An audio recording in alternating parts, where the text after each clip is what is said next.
There is a quiet theft in doing something halfway. Not the dramatic failure, not the crash, the public stumble, but the slow erosion that comes from arriving at the edge of effort and choosing to stop short. You were there.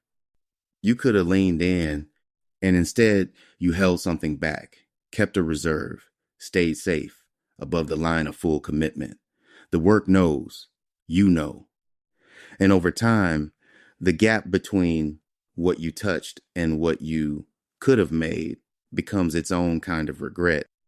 Half measures don't just produce lesser results, they reshape the person doing them. When you consistently bring 70%, 70% becomes your ceiling, then your norm, then your idea of yourself. Excellence is not a single heroic effort. It's the habit of refusing the comfortable fraction. It's the decision, made again and again in small rooms with no one watching, that if a thing is worth your name on it, it is worth your whole weight behind it. This doesn't mean everything deserves everything you have. That's the other half of the rule, and it's just as important. Choosing what not to do is its own discipline. The world will offer 10,000 worthy claims on your attention, and you cannot meet them all with full force.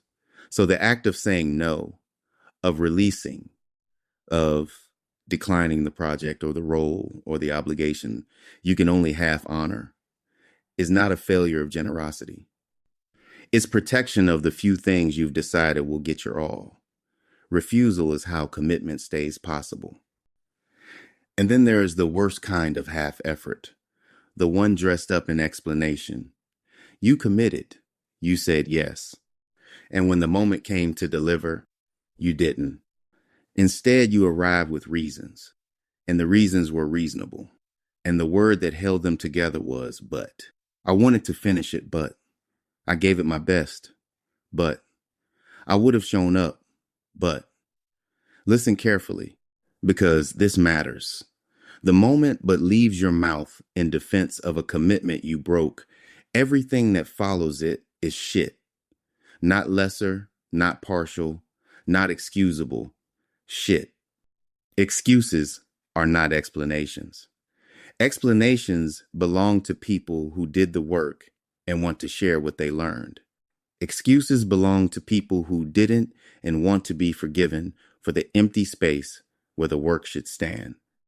The but is the hinge between the two, and once it swings open, nothing after it counts. The people hearing you know this. They may nod, they may be kind, but they are not fooled.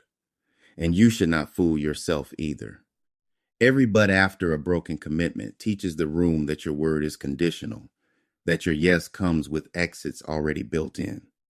Say but often enough, and no one will believe your yes when it matters most, including you. So the standard is simple, even if it's not easy. If you're going to do it completely. Show up, finish, sharpen, care about the part no one will notice. And if you find you can't, if the flame isn't there, if the reasons have gone thin, then have the honesty to say so plainly, before the commitment breaks, not after. I can't do this is a sentence that earns respect. I would have, but is one that earns nothing. Let the empty chair speak instead of the half-present body. Half presence is the one thing no one, including you, ever needed. What you give your full effort to becomes part of you. What you give half becomes nothing.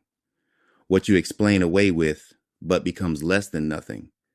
It becomes the sound of someone trading their word for comfort.